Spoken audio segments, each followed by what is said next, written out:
రాష్ట్రంలో ఇన్ని పరిణామాలు జరుగుతున్నాయి. అసెంబ్లీకి మరోసారి కేసీఆర్ డుమ్మ కొట్టాడు. సో ప్రస్తుతం ఇదే అంశం హాట్ టాపిక్గా మారింది. మరోవైపు కేసీఆర్ అమెరికా వెళ్తున్నాడు, మనవన్ని కలుస్తున్నాడు అంటూ కూడా ఇంటర్నల్గా సోషల్ మీడియాలో చర్చ జరుగుతుంది. ప్రధానంగా బీఆర్ఎస్ నేతలు కూడా కొంత ఈ రకమైనటువంటి చర్చ జరుగుతుంది. ఓవైపు ప్రతిపక్ష నాయకులు, విపక్ష నాయకులు, అధికార కాంగ్రెస్ పార్టీ అసెంబ్లీలో వాడివేడి చర్చలు చేస్తూ ఉంటే కేసీఆర్ మాత్రము డుమ్మాల మీద డుమ్మా కొడతా ఉన్నాడు. సో అధికార కాంగ్రెస్ పార్టీకి సంబంధించినటువంటి మానవత్రయ ప్రస్తుతం మనతో పడినాడు. మానవత్రయ గారు, ఓవైపు అసెంబ్లీ వాడివేడి చర్చలు, కానీ కేసీఆర్ మరోమారు డుమ్మ కొడతా ఉన్నాడు. అటు అమెరికా పోతున్న చర్చ జరుగుతూ ఉంది. అసలు ఎందుకు పోతున్నా అనుకోవచ్చు? ప్రధాన ప్రతిపక్ష నాయకుడు కేసీఆర్ ఇంతవరకు అసెంబ్లీకి రాలేదు. ఇది చాలా చట్టసభలకు అంటే విలువలు లేనట్ట. అంటే అధికారం ఉంటేనే మీరు అసెంబ్లీకి వస్తారా? అంటే ప్రతిపక్షంలో ఉండి ప్రజల తరపున మాట్లాడరా? అధికార పక్షానికి సూచన చేయరా అని చెప్పి అడుగుతున్నా. అమెరికా ఇక్కడ ఇంత జరుగుతుంటే ఇప్పుడు ఎన్నో బిల్లులు పాస్ కావాల్సి ఉంది. ఇప్పుడు ధరణి స్థానంలో భూమాత రాబోతుంది. ROR చట్టాన్ని తేబోతున్నారు రాష్ట్ర ప్రభుత్వం. ధరణిలో అనేక సమస్యలు ఉన్నాయి. దాదాపు మీ చేతిలో కాంగ్రెస్ ప్రభుత్వం మీ చేతిలో పెట్టేటప్పుడు 17 లక్షల ఎకరాల ప్రభుత్వ భూమి ఉంది ఈ రాష్ట్రంలో. అందులో 2.5 ఎకరాలు మాయమైనవి. ఎవరిది ఎత్తకపోయినారు ఆ భూమిని, ఎవరు దొంగిలించారు అనేది కూడా తేలాలి కదా. అదేవిధంగా డేటా ఎంట్రీ ఆపరేటర్లు కూడా ధరణి దాంట్లో డేటా ఎంట్రీ ఆపరేటర్లు కూడా వందల ఎకరాలు తమ పేరు మీద బదలాయించుకున్నారు. ఉదాహరణకు హుజూర్ నగర్లో ఒక డేటా ఎంట్రీ ఆపరేటర్ తన పేరు మీద 33 ఎకరాలు బదలాయించుకున్నాడు. కలెక్టర్ల పాత్ర కూడా ఉంటుంది. మన అమయ్ కుమార్ కూడా ఇప్పుడు ఏ గతి పట్టింది. అట్లాంటి వాళ్ళందరూ కూడా కఠినమైన చర్యలు తీసుకునేది కాంగ్రెస్ ప్రభుత్వం ప్రయత్నం చేస్తుంటే ఈయన అమెరికా పర్యటన పోవటం ఏంది అసలు? దానికి సమాధానం చెప్పాల్సిన బాధ్యత ఆ రోజు ముఖ్యమంత్రిగా ఉండి ఈరోజు ప్రతిపక్ష పార్టీ నాయకుడిగా ఉన్నటువంటి కేసీఆర్ గారు చెప్పాలా. ఇదంతా చూస్తుంటే ఎట్లుందంటే ఎక్కడ కూడా కేసీఆర్ అమెరికా పోతున్నట్టు వాళ్ళ అఫీషియల్ చెప్పలే, కానీ ప్రచారం అయితే జరుగుతుంది. కాంగ్రెస్ ఏమైనా ప్రచారం చేస్తుందా? కాంగ్రెస్ ఏం చేస్తుంది? వాళ్ళే లీకులు ఇస్తారు. ఇట్లాంటి వాళ్ళు పోతాను అమెరికా పోవాల్సిన అవసరం ఏర్పడింది. ఎందుకు ఏర్పడింది? మనవాన్ని కనవటం కోసం కాదు. ఆడ ఏంది ఫోన్ ట్యాపింగ్లో మరి ఆల్రెడీ భుజంగరావు లాంటి ఒక DSP ACP స్థాయి అధికారి అరెస్ట్ అయ్యి జైల్లో ఉన్నాడు. రాధాకిషన్ రావు ACP స్థాయి అధికారి జైల్లో ఉన్నాడు. తిరుపతన్న CI జైల్లో ఉన్నాడు.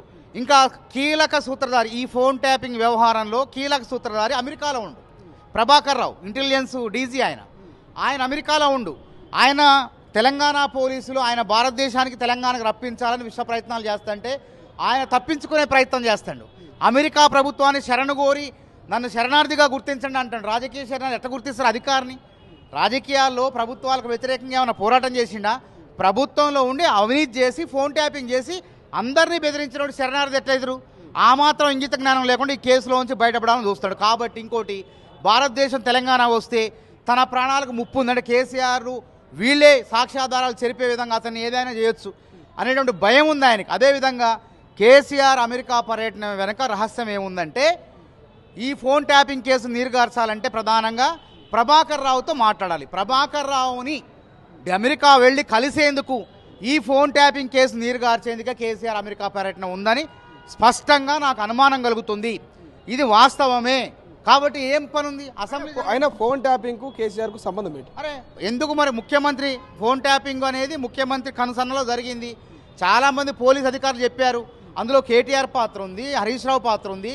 అదేవిధంగా చాలా కేసులు కూడా హరీష్ రావు మీద కూడా పంజాగుట్ట PSలో కేసు నమోదైంది.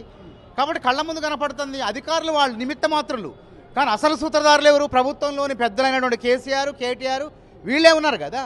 వాళ్ళపైన తప్పకుండా చర్య తీసుకోవాల్సి వస్తుంది. కాబట్టి ప్రధాన సాక్షి అయినటువంటి ఈ యొక్క ఫోన్ ట్యాపింగ్కే ఉన్నటువంటి సాక్ష్యాధారంగా ఉన్న ప్రభాకర్ రావును అమెరికా వెళ్ళి కలిసి ఈ కేసుని ఏదో రకంగా నీరుగార్చే ప్రయత్నం జరుగుతుంది, కుట్ర జరుగుతుంది అనేది మాకు అనుమానాలు జరుగుతున్నాయి. పోలీసులు అప్రమత్తంగా, ఇంటెలిజెన్స్ విభాగాలు అప్రమత్తంగా ఉండాలని చెప్పి ప్రభుత్వాన్ని నేను కోరుతాను. పాఠశాలకు సంబంధించి ఈ రాష్ట్ర ప్రభుత్వం కొత్తగా ఏ గురుకుల పాఠశాల నిర్మించలేదు. ఇక మేము మేలుకొల్పిన తర్వాతనే, గురుకుల బాట చేసిన తర్వాతనే ఇవాళ కొత్త డైట్ మెనూకు సంబంధించి కావచ్చు, మెస్ ఛార్జీలు పెంచు కావచ్చు, కాస్మెటిక్ ఛార్జీలు పెంచుడు కావచ్చు, ఇవన్నీ చేస్తూ ఉన్నారు. 48 మంది విద్యార్థులు చనిపోయిన తర్వాత రాష్ట్ర సర్కారు మేల్కొందని అంటున్నారు. వాస్తవమేనా? బీఆర్ఎస్ వాళ్ళకు ఓడిపోయిన తర్వాత దమాక్ దొబ్బింది. అసలు గురుకులాల్ని ప్రవేశపెట్టిందే PV నరసింహారావు, కాంగ్రెస్ ప్రభుత్వం. ఆ గురుకులాల్లో చదువుకున్న వాళ్ళు ఇక చాలామంది గొప్పోళ్ళారు. మహేందర్ రెడ్డి TGPS చైర్మన్, బుర్రా వెంకటేశం ఇట్లాంటి వాళ్ళు చదువుకున్న తర్వాత తెలుగుదేశం ప్రభుత్వం హయాంలో కొంత విస్తరించినాయి, మళ్ళీ కాంగ్రెస్ ప్రభుత్వాలయంలో సంపూర్ణంగా విస్తరించినాయి. ఆ గురుకులాల ఘనత కాంగ్రెస్ చరిత్ర, అది కాంగ్రెస్ది.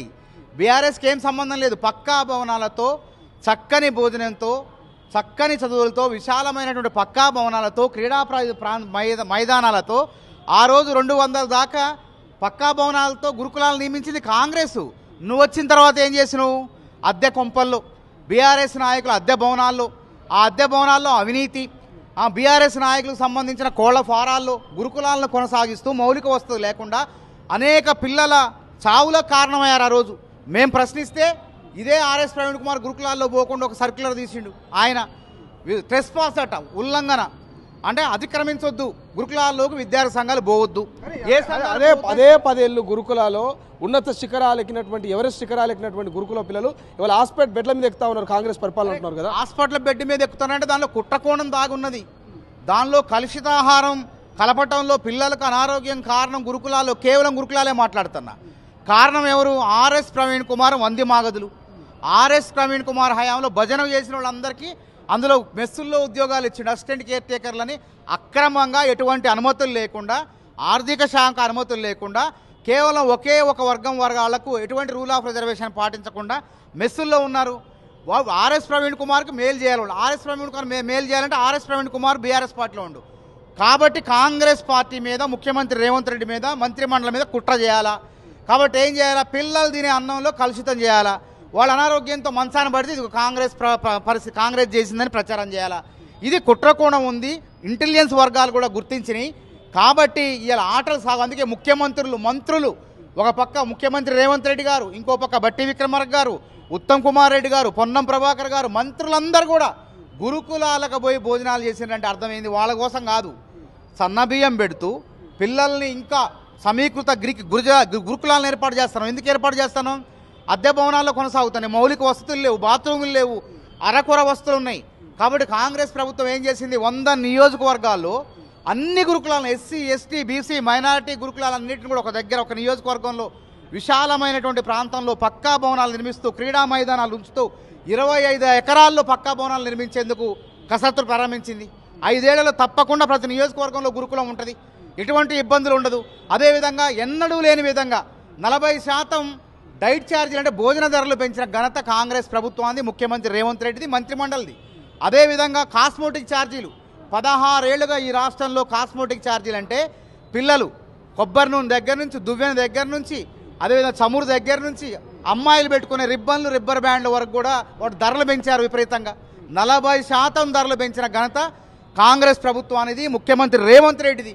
మరి వాళ్ళది ఏమైనా ఉందా పాత్ర? ఎందుకు పెంచలేదు వాళ్ళు 40%? 900 రూపాయలన్న భోజన ధరని 1350 రూపాయలు తీసుకుపోయింది రేవంత్ రెడ్డి. కాబట్టి వాళ్లకు గురుకులాల విషయంలో మాట్లాడే నైతిక అర్హత లేదు. గురుకులాల్లో పివి నరసింహరావు ఉన్నప్పుడు ఐఏఎస్లు బుర్రా వెంకటేశం గారు ఐఏఎస్ కాలేదా? ప్రిన్సిపల్ సెక్రటరీ పనిచేయలేదా? మహేందర్ రెడ్డి డీజీపీ ఘనత కేసీఆర్దా? ఇక చార్మినార్ కూడా కేసీఆర్ కట్టిందంటారు వీళ్ళు. చార్మినార్ కట్టిన ఘనత కూడా మా కేసీఆర్దే. కాళేశ్వరం కట్టి ఏం చేశారు చూసినా? అది దేనికి పనికి రాకుండా అయిపోయింది. కాబట్టి కాంగ్రెస్ చేసిన అభివృద్ధిని మా అభివృద్ధి అని చెప్తున్నారు. ఇవాళ గురుకులాల్లో అసలు ఆర్ఎస్ ప్రవీణ్ అనే తోడికి కూడా భిక్ష పెట్టింది కాంగ్రెస్ పార్టీ. గురుకులాల సెక్రటరీగా బతిలో ఆడుకుంటే ఆయన ప్రాణభయంతో, ఒక పక్క ప్రజా సంఘాలతో, ఒక పక్క పరిటాల రవి అనుచరులతో ప్రాణభయంతో ఉంటే ఆడకు వచ్చి మేము గురుకులాల కార్యదర్శిగా ఉంటాను బతిలో ఆడితే అప్పుడు రాజనరసింహ గారు, కిరణ్ కుమార్ రెడ్డి, కొప్పుల రాజు గారు లాంటి మహానుభావులు అవకాశం ఇస్తే ఆయన గురుకులాల సెక్రటరీకి వచ్చిండు. అప్పటిదాకా ఐఏఎస్లే గురుకులాల కార్యదర్శిగా ఉండేది. అట్లాంటి అవకాశం ఇస్తే మరి మాలావత్ పూర్ణ ఆనంద్ ఒక గిరిజన బిడ్డని, ఒక దళిత బిడ్డని ఎవరెస్ట్ శిఖరం ఎక్కించిన గంత కేసీఆర్దా? కాంగ్రెస్ ప్రభుత్వానిది, కిరణ్ కుమార్ రెడ్డిది. ఈ చరిత్ర కాదా? దమ్ముంటే రమ్మని నాతో ఆర్ఎస్ ప్రవీణ్ కుమార్ వస్తారా? ఎవడొస్తాడు చెప్పండి? ఇది కాంగ్రెస్ ప్రభుత్వం. 2011-12లో కాంగ్రెస్ ప్రభుత్వం అవకాశం ఇస్తే వాళ్ళు ఎవరెస్ట్ ఎక్కారు. తర్వాత ప్రభుత్వం మారిపోయింది. తెలంగాణ ఉద్యమ నేపథ్యంలో కేసీఆర్కి అధికారం అప్పచెప్పేసరికి ఈ ఘనత కేసీఆర్ అని చెప్పి డబ్బా కొట్ట మొదలుపెట్టిండు. గురుకులాల కార్యదర్శి ఏ అధికారి అయినా 3 ఏళ్లే ఉండాలా. 3 ఏళ్ళు ఉండాల్సిన అధికారి 7 ఏళ్ళు, 7.5 సంవత్సరాలు ఉండంటే ఎంత అవినీతి పెంచి పోషించిండో అర్థం చేసుకోండి. అంటే దోచిపెట్టిండు, కిట్ ప్రోకోకు పాల్పడిండు, తన బామ్మర్దికి బీఆర్ఎస్ టికెట్, వికారాబాద్ టికెట్ మెతుకు ఆనంద్కి ఇప్పించుకున్నాడు. చేసిందంత లూటీ మొత్తం చేసిన ఆర్ఎస్ ప్రవీణ్ కుమార్ ఇవాళ నీతులు చెప్తే ఎవడు నమ్ముతాడు? ఆయన కథ అంతా ఎట్టుందంటే 100 ఎలుకలు తిన్న పిల్లి తీర్థయాత్రలు చేసినట్టుంది ఆయన గురుకులాల పర్యటన చేస్తుంటే. దమ్ముంటే విచారణ కాంగ్రెస్ ప్రభుత్వం అంటన్నా విచారణ జరపండి. నేను 2017లోనే లోకాయుక్తలో ఫిర్యాదు చేసిన ఆర్ఎస్ ప్రవీణ్ కుమార్ పైన. అప్పుడు ప్రభుత్వంలో ఉండు కాబట్టి రక్షించుకున్నాడు. కాబట్టి ఆర్ఎస్ ప్రవీణ్ కుమార్ బండారం బయటపడాలంటే ఆ ఫైల్ తీసి విచారణ జరపాల్సిందిగా రాష్ట్ర ప్రభుత్వాన్ని నేను కోరుతున్నా. ఇది మొత్తం మీద అధికార కాంగ్రెస్ పార్టీ నేత మానవతరాయ్ ఇక ఫైల్ను తీయాలి, ఖచ్చితంగా విచారణ చేస్తే గురుకులలో ఎవరెవరి పాత్ర ఉందనేది ఖచ్చితంగా బయటపడుతుంది. మరోవైపు అమెరికా టూర్ వెనుక అసలు రహస్యాన్ని కూడా మానవతరాయ్ చెప్పేటువంటి ప్రయత్నం చేశారు. సో కేవలం ప్రభాకర్ రావుని కలవడానికే కేసీఆర్ అమెరికా పర్యటన పెట్టుకున్నారంటూ కూడా చెప్తున్నటువంటి పరిస్థితి. కెమెరా పర్సన్ సతీష్తో శ్రీశైలం, తొలి వెలుగు, గాంధీ భవన్. అసలైన తొలి వెలుగు. ఫాలో వాట్సాప్ @తొలి వెలుగు official.